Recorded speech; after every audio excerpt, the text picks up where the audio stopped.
Her college mind heavy with the teachings of Aristotle and Goldman Sachs, Hillary Cohen knew she wanted to change the world.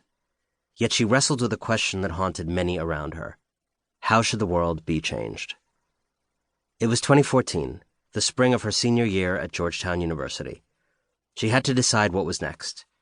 Should she be a management consultant? Should she be a rabbi?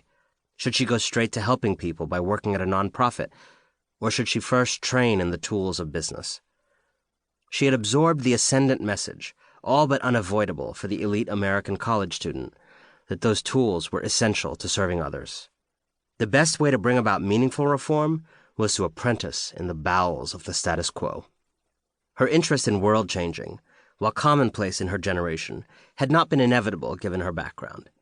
She grew up in Houston, in a loving, tightly knit family of well-to-do Wall Street Journal subscribers, with a mother who actively volunteered in the mental health field and the Jewish community, and a father who worked in finance, municipal bonds, real estate. In addition to more conventional father-daughter activities like coaching her sports teams, he trained her in investment analysis. He had her prowl the mall as a little girl, noting down which stores had the longest lines. Sometimes he bought stock based on her observations, and when they rose, sang her praises. His career paid for Cohen to attend, from pre-kindergarten through 12th grade, the Kincaid School in Houston, a preparatory academy founded on a philosophy of educating the whole child and of balanced growth, intellectual, physical, social, and ethical.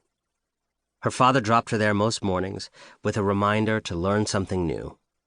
As with many students at such schools, there was a fair shot that she would bask in the inspiring ideals, fulfill the community service requirement, and land in a lucrative white-collar job like her father's.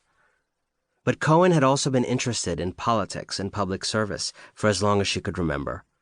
She had, she says, served in every student government position you can imagine from 3rd grade on. She had harbored childhood dreams of a Hillary Cohen for 2032 presidential campaign, dreams bolstered virtually by a Facebook group and physically by actual T-shirts.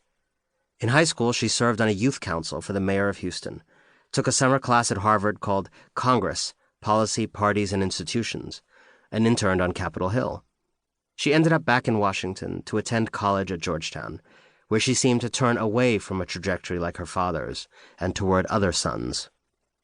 She had arrived with an osmotic interest in business and her own passion for politics, and with a vague inclination to ground herself in math or one of the sciences or some other hard discipline.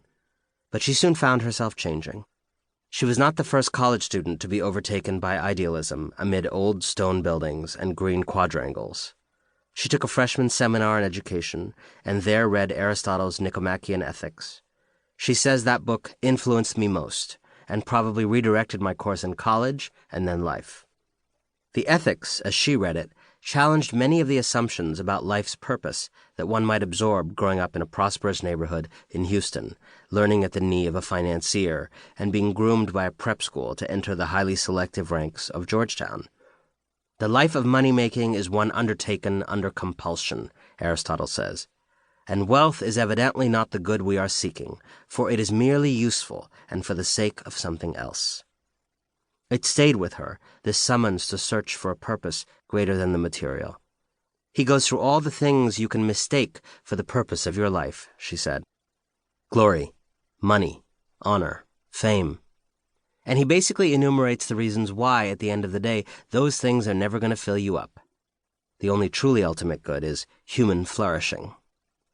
The class nudged Cohen toward a philosophy major.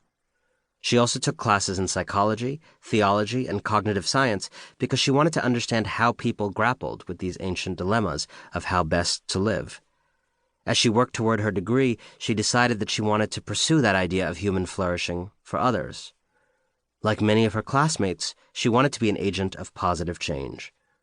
If that desire was widespread in her cohort, it was perhaps because they were so often reminded of being among the lucky ones in a society with ever less grace toward the unlucky.